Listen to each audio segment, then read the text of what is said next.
Jokowi menyetujui usulan mantan Ketua KPK Abraham Samad agar Undang-Undang KPK dikembalikan ke versi lama.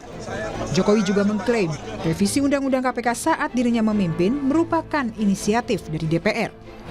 Jokowi pun mengaku revisi Undang-Undang KPK inisiatif DPR itu tidak ia tanda tangani. KPK dikembalikan seperti sebelum direvisi, seperti apa Pak tanggapannya? Ya, saya setuju, bagus. Karena itu dulu inisiatif DPR loh. Jangan keliru, inisiatif DPR.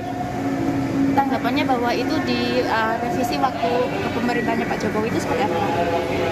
Ya memang saat itu atas inisiatif DPR direvisi. Tapi saya nggak tanda tangan. Hal itu kemudian menimbulkan berbagai respons. Salah satunya datang dari Wakil Ketua KPK Johanis Tanak. Dalam keterangan tertulisnya, Wakil Ketua KPK Johanis Tanak mengatakan, apanya yang mau dikembalikan? Undang-undang itu bukan bisa dipinjam setelah selesai dipakai, dikembalikan kembali. KPK adalah lembaga negara yang diberi tugas untuk melaksanakan pencegahan dan pemberantasan tipikor, bukan membuat undang-undang. Sekarang ini KPK bekerja berdasarkan Undang-Undang KPK yang lama dan baru. Dengan undang-undang yang baru, status hukum pegawai KPK menjadi jelas sebagai ASN. Kalau mau KPK bekerja independen, tanpa ikut campur lembaga lain, perubahan Undang-Undang KPK hanya terkait keberadaan KPK ditempatkan dalam rumpun yudikatif. Jadi, lembaga yang berada di dalam rumpun yudikatif terdiri dari MA dan KPK. Baik MA maupun KPK, masing-masing lembaga tersebut berdiri sendiri.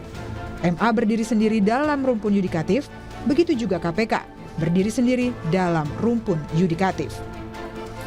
Sekjen PDI Perjuangan Hasto Kristianto juga menyatakan setuju jika Undang-Undang KPK dikembalikan ke versi lama, selama penyidik KPK terdiri dari kalangan independen. Nah, yang nantinya PDI Perjuangan juga sepakat bagaimana KPK menjalankan fungsi-fungsi yang sifatnya sangat khusus di dalam pemberantasan korupsi. Misalnya masalah kejahatan perpajakan, kemudian illegal logging yang menciptakan kerusakan lingkungan, illegal fishing, kemudian berbagai giant corruption, itu yang harus difokuskan untuk KPK. Sementara itu, PLT Wakil Koordinator ICW Wana Alamsyah mempertanyakan kembali pernyataan Jokowi yang setuju Undang-Undang KPK kembali ke versi lama. Menurut ICW, revisi Undang-Undang KPK di masa kepemimpinan Jokowi justru makin melemahkan independensi KPK.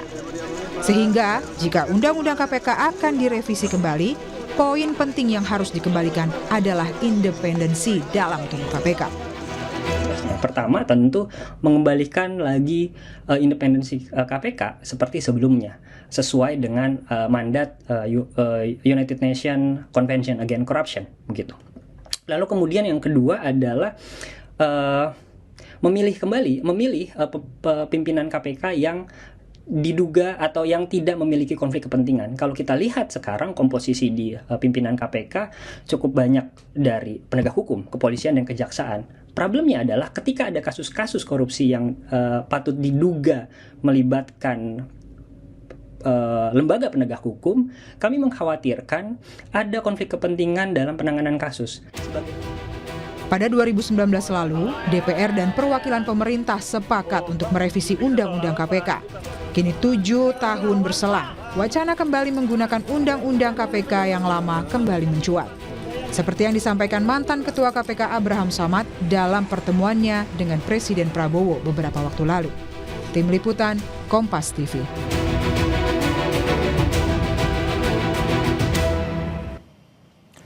Lalu pertanyaannya, apakah wacana Undang-Undang KPK dikembalikan ke versi lama akan dilakukan oleh pemerintahan saat ini? Lalu apa saja poin yang perlu diperhatikan jika Undang-Undang KPK perlu direvisi kembali? Saat ini sudah bergabung bersama kami mantan Ketua KPK Abraham Samad dan juga Wakil Ketua Badan Legislasi DPR RI Ahmad Doli Kurnia. Selamat malam Bapak-Bapak. Malam. Assalamualaikum warahmatullahi wabarakatuh. Waalaikumsalam warahmatullahi wabarakatuh. Saya ke Bung Samad dulu. Bapak Abraham Samad ini Ketua KPK periode 2011-2015 ya, sosok yang merasakan langsung bagaimana rasanya memimpin KPK saat masih dalam tanda kutip berdarah dingin begitu ya, sebelum katanya dilemahkan oleh aturan yang baru. Nah, Bang Abraham, Apakah ini kabar baik yang Anda terima ketika mantan Presiden Joko Widodo atau Presiden ke-7 Republik Indonesia Joko Widodo mengamini apa yang Anda inginkan? Apa itu merupakan kabar baik atau sekedar janji manis? Karena sekarang sebenarnya sudah kehilangan momentum, Bung Abraham. Iya, sebenarnya begini ya.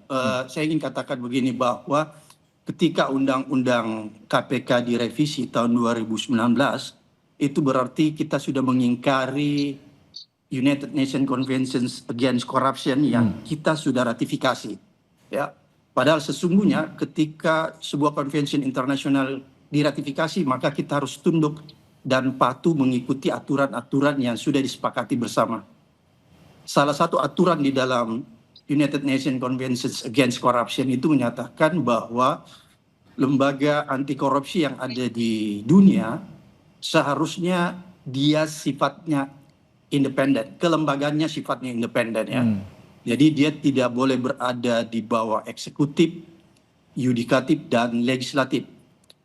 Oleh karena itu menurut saya ketika lahir Undang-Undang 2019 yang meletakkan lembaga KPK di bawah rumpun eksekutif, itu berarti kita sudah menyalahi atau tidak mengikuti lagi apa yang dimandatkan oleh UNCIC, padahal kita sudah ratifikasi.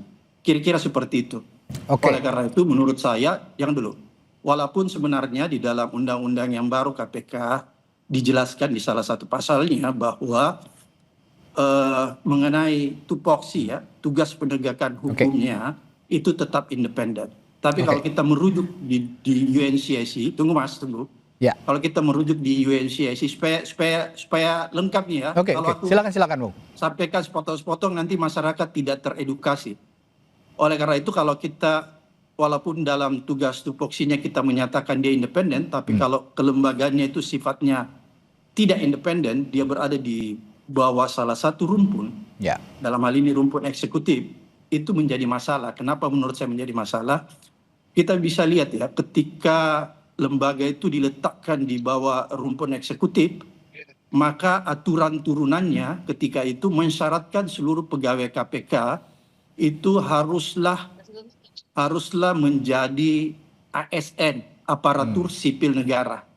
Oleh karena itu pada saat itu karena ada aturan seperti itu, maka lewat komisioner KPK pada saat itu yang bernama Firly Bahuri dan kawan-kawan melakukanlah apa yang kita kenal selama ini, tes wawasan kebangsaan yang dilakukan ya. Kenapa tes wawasan kebangsaan itu dilakukan pada saat itu? Karena salah satu syarat ya yang dibuat, salah satu syarat untuk menjadikan pegawai-pegawai KPK yang tadinya berstatus pegawai independen, bukan pegawai negeri sipil, harus menjadi pegawai negeri sipil. Maka dilakukanlah tes wawasan kebangsaan.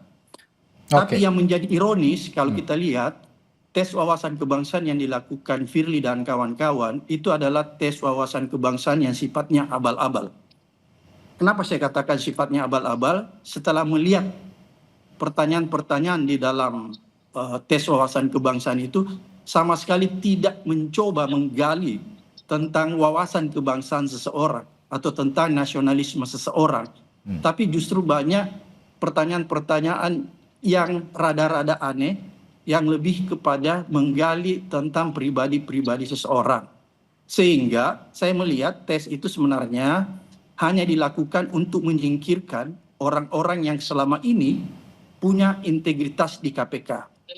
Dan apa yang terjadi, betul dugaan kita bahwa setelah tes wawasan kebangsaan yang dilakukan, maka ada 57 orang pegawai KPK itu disingkirkan. Kenapa disingkirkan? Karena dinyatakan tidak lulus tes wawasan kebangsaan.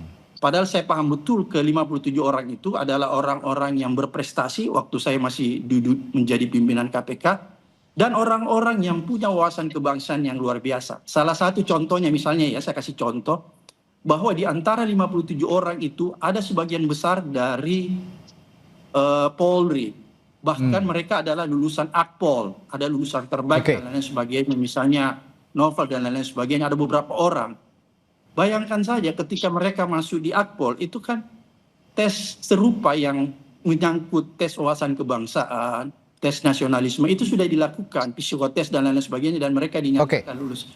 Kok kali ini ketika dilakukan tes ulang, dinyatakan nggak lulus. Jadi Tidak lulus, salah satu oke. contoh, sehingga saya melihat bahwa tes wawasan kebangsaan yang dilakukan pada saat itu sebenarnya tes akal-akalan hanya untuk menyingkirkan 57 orang yang selama ini menurut kacamata saya, karena saya pernah memimpin di sana, mereka ini adalah orang-orang yang tangguh, orang-orang yang tidak berkompromi, dan orang-orang yang betul-betul Baik. mandiri dan independen dalam sikap.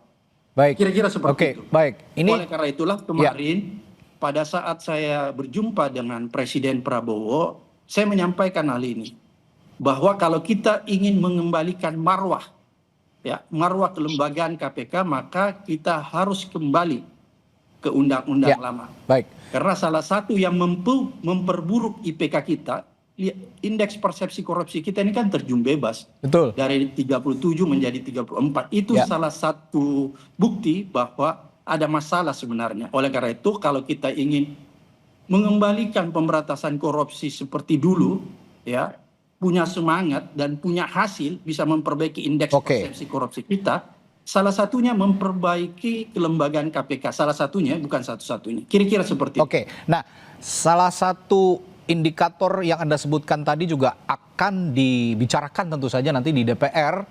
Apakah diamini oleh DPR? Kita malam hari ini juga ada balik dari DPR, Bung Ahmad Doli Kurnia. Bung Doli, kalau apa yang Anda simak dari Bung Abraham Samad tadi, bahwa banyak sekali korban yang muncul, ya, dalam tanda kutip korban ya, yang muncul dari undang-undang revisi undang-undang KPK yang baru ini. Nah, sehingga diminta dikembalikan ke yang lama untuk menjaga marwah KPK. Mantan Presiden Jokowi juga sudah mengatakan ini juga sudah memberi lampu hijau gitu ya. Apa DPR punya nyali untuk bergerak cepat kira-kira untuk kembali mengembalikan undang-undang KPK ke versi yang lama? Iya, saya kira pemerintah itu ada bagian komunikasi semua ya, seluruh Bank Indonesia, apalagi sama-sama tahu di dalam kepemimpinan Presiden Prabowo ini, isu kerugian transaksi ini sudah berkali baik ya pada sebelum sebagai presiden, terus kemudian pada sudah presiden Bung Doli, mohon maaf, suara Anda terputus-putus, sepertinya sambungannya kurang baik. Ya, Bung Doli. Halo, tes. Ya, masih terputus-putus. Mungkin. Ya, sambungan sepertinya menyambung dengan sambungan koneksi WiFi mungkin ya, karena WiFi-nya masih belum optimal. Nah, oke, baik, silakan dilanjutkan. Silakan dilanjutkan, Bung Doli. Halo. Iya, saya kira isu transaksi adalah bagian dari semua ya, komitmen ya, untuk memerangi korupsi. Nah, dan kita sama-sama mengetahui, apalagi periode ini sudah berkali pada dari presiden itu berkali sampaikan, kemudian sudah jadi presiden tapi belum diselesaikan. Apalagi jadi presiden itu banyak belum baik untuk kita sama-sama mengerti. Nah, untuk itu semua saya kira memang kita membutuhkan sistem yang betul-betul mendukung tentang baik kita semua seperti itu. Nah, salah satu untuk bagaimana memperkuat institusi-institusi yang kita harapkan untuk bisa di depan memberantas korupsi termasuk dalamnya. Nah, saya tidak punya pretensi ya kemudian kita bisa menilai proses sebelumnya itu terjadi pelemahan atau tidak gitu. Dan saya kira tidak ada kata terlambatkan pun ya. Kalau kita punya komitmen ya, siapapun kalau kita waktunya pun ya. Tidak ada kata terlambat untuk kita bisa memperbaiki ekosistem itu. Kami dari masyarakat untuk melakukan upaya terhadap undang-undang yang kembali ke yang lama. Saya kira dalam rangka tadi untuk tetap kita berkomitmen memberantas korupsi, saya kira kita dukung gitu. Nah, nanti kita bicara secara rinci mana hal-hal yang memang untuk memperkuat bingkai besarnya, judul besarnya adalah kita semua berkomitmen untuk memberantas korupsi. Nah, untuk itu perlu didukung suatu isu termasuk institusi dikait.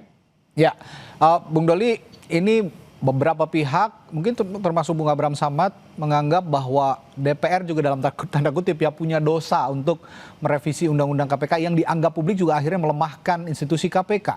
Tadi Presiden ke-7 Republik Indonesia mengatakan, Joko Widodo mengatakan bahwa dirinya tidak ikut menandatangan revisi Undang-Undang KPK atau Undang-Undang KPK yang baru ini. Itu hanya inisiatif DPR dan ditangani oleh DPR. Saya ingin juga Anda yang duduk juga di DPR di periode sebelumnya pada saat Pak Jokowi menjabat presiden juga ingin menjelaskan bagaimana ini bisa akhirnya menjadi undang-undang dan tanpa ditandatangani oleh presiden. Tapi jangan dijawab dulu Bung Doli, saya akan tanyakan itu hal itu setelah jeda di Sapa Indonesia Malam sesaat lagi. Tetaplah bersama kami. Ya, sebelum kami lanjutkan, saya harus informasikan Wakil Ketua Balik DPR RI, Ahmad Doli Kurnia yang tadi sudah bergabung dengan kita untuk berbincang malam hari ini, sepertinya harus ada urgent untuk meninggalkan perbincangan kita malam hari ini karena harus menjalani perjalanan udara. Dan tadi Bung Doli mengatakan bahwa kalau berbicara soal pelemahan itu agak harus dijelaskan lebih detail karena agar supaya tidak subjektif bicaranya, begitu. Dan juga tadi saya sedikit menyimak Bung Doli mengatakan bahwa kalau memang ini sudah menjadi aspirasi publik yang cukup kuat dan masuk ke DPR, di meja DPR, ya kita akan bahas dan tidak menutupi kemungkinan untuk juga ikut dikembalikan ke revisi undang-undang yang lama sepanjang itu bisa menguatkan KPK. Tapi pertanyaan saya sedikit menyinggung juga soal tadi Bung Samad, dosa DPR, karena Pak Jokowi, Presiden ke-7 Republik Indonesia mengatakan bahwa saya tidak menandatangani itu inisiatif DPR. Anda sepaham dengan apa yang dianggap oleh publik bahwa ini adalah dosa DPR atau sebenarnya dosa kolektif DPR dan pemerintah, Bung Samad? Sebenarnya kalau kita lihat ini dosa kolektif ya. Kolektif ya? Iya, Jadi saya heran juga kok ada saling tuding-menuding ya.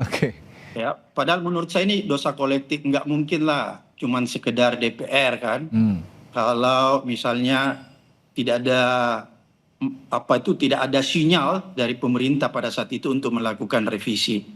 Jadi saya pikir mungkin dalam konteks ini ada pihak-pihak tertentu yang ingin mencuci tangan, kira-kira gitu ya, cuci tangan, agar bisa terlihat di publik bahwa dia tetap concern dan berpihak kepada agenda pemberantasan korupsi. Padahal sesungguhnya itu adalah bagian dari pencitraan, kira-kira seperti itu.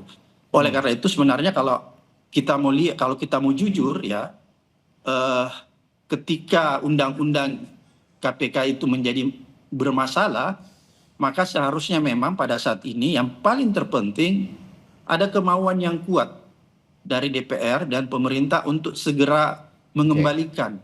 Ya, kita bisa menggunakan Perpu untuk mengembalikan ke undang-undang lama, karena kalau Undang-Undang KPK tahun 2019 seperti sekarang ini tetap dipertahankan, maka saya tidak yakin bahwa KPK itu marwahnya bisa kembali seperti dulu. Artinya apa? Saya tidak yakin KPK itu bisa melakukan pemberantasan korupsi seperti dulu lagi.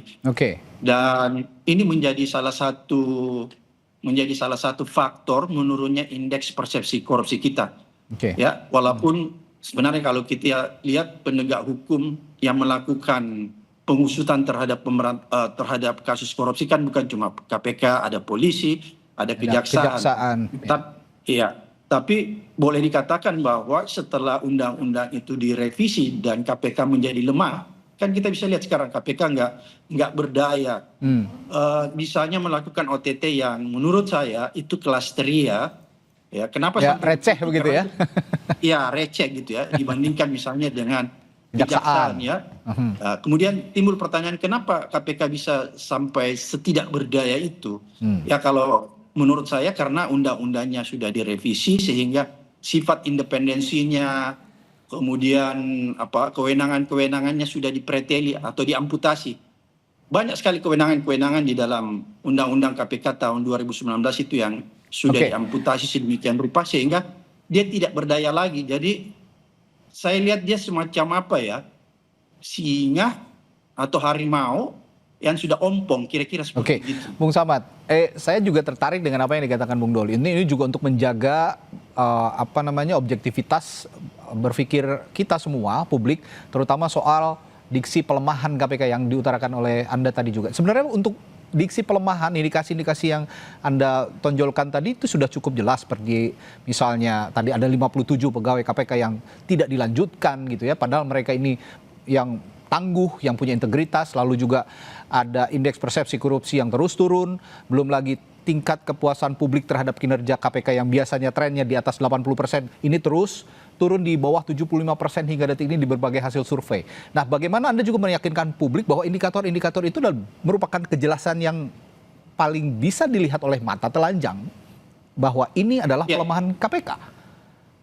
Ya, jadi tadi indikator-indikator yang disampaikan itu adalah indikator-indikator yang menurut saya sangat masuk akal dan bisa dipertanggungjawabkan secara ilmiah ya. Sehingga kalau ada pertanyaan, kenapa KPK menjadi melemah? Ya, kita bisa lihat tadi indikator-indikator tadi. Salah satunya misalnya ketika Undang-Undang KPK itu direvisi, maka disitulah awal pelemahan KPK. Karena banyak kewenangan-kewenangan yang tadinya ada pada lembaga anti rasuah ini menjadi diamputasi sedemikian rupa. Sehingga dia tidak bisa bergerak lincah lagi ya. Walaupun masih ada gerakan, tapi gerakannya itu tidak selincah dulu karena dia dibatasi. Dia dibatasi oleh rambu-rambu, oleh Undang-Undang 2019 yang dilahirkan oleh DPR dan pemerintah pada saat itu. Belum lagi kalau kita lihat seleksi, ya, seleksi komisionernya, ya. Kita lihat pada saat Undang-Undang KPK 2019 dilemahkan dan masuknya komisioner-komisioner yang bermasalah, ya. Dan ini terkonfirmasi setelah mereka di dalam, ya. Misalnya Firly, Lili, itu kan semua bermasalah kan secara hukum. Jadi bukan omon-omon, bukan fitnah, tapi kan itu masalah karena seperti sekarang Firly masih status tersangka, Lili menerima gratifikasi nonton Formula One dan lain-lain sebagainya, dan masih banyak lagi komisioner KPK yang sebenarnya juga tanda petik bermasalah. Dan ingat, pada saat mereka di pansel dulu diseleksi, sebenarnya masyarakat sipil dan masyarakat luas sudah memasukkan keberatan-keberatan terhadap orang-orang yang tadi saya sebutkan, tapi toh DPR dengan gigi, dengan semangat 45 tetap meloloskan komisioner-komisioner yang bermasalah ini. Oleh karena itu sebenarnya kita bisa pertanyakan ini ada apa? Setelah undang-undangnya direvisi, diperlemah, kok dimasukkan lagi komisioner-komisioner yang tidak tangguh, yang tidak punya integritas. Jadi ini ada semacam grand skenario ya, grand skenario yang sangat komprehensif untuk melemahkan KPK. Kenapa saya bilang komprehensif? Karena undang-undangnya sudah dilemahkan, terus dimasukkan lagi komisioner-komisioner yang bermasalah. Oleh karena itu, lengkaplah sudah pelemahan itu. Ya, indikator-indikator yang cukup jelas sebetulnya ya, yang bisa dilihat oleh publik. Anda sudah melempar bola panas, dan bola panas itu sudah diamini oleh mantan presiden kita, Presiden ke-7 Republik Indonesia Joko Widodo, meskipun katanya tidak menandatangani, dan bola panas itu sudah dilempar ke DPR sekarang. Nah, kita lihat nanti DPR mengolah itu menjadi strategi atau ditendang ke gawang lawan bola panasnya. Terima kasih Bung Abraham Samad. Saya masih tidak terlalu yakin, Mas. Saya masih tidak. Kenapa nggak yakinnya? Singkat saja Bung Samad. Ya, saya tidak terlalu yakin bahwa apakah DPR dan DPR sekarang itu mau segera mengembalikan undang-undang KPK yang lama. Karena melihat konfigurasi politik dan tensi politik yang sangat fluktuatif, sehingga saya belum terlalu yakin, walaupun saya tetap berdoa agar supaya orang-orang di Senayan itu diberikan hidayah, sehingga mau mengembalikan undang-undang KPK seperti dulu. Saya ingat betul bahwa undang-undang KPK yang direvisi dulu hanya dalam waktu 2 minggu, singkat saja sudah direvisi. Seharusnya ya kalau ada aspirasi dari publik, termasuk dari Anda tadi untuk mengembalikan marwah KPK, ya bisa cepat juga dibahas di DPR untuk segera disikapi gitu. Baik, terima kasih Bung Abraham Samad, mantan Ketua KPK, telah berbagi perspektifnya di Sapa Indonesia Malam hari ini. Sampai jumpa lagi. Selamat malam.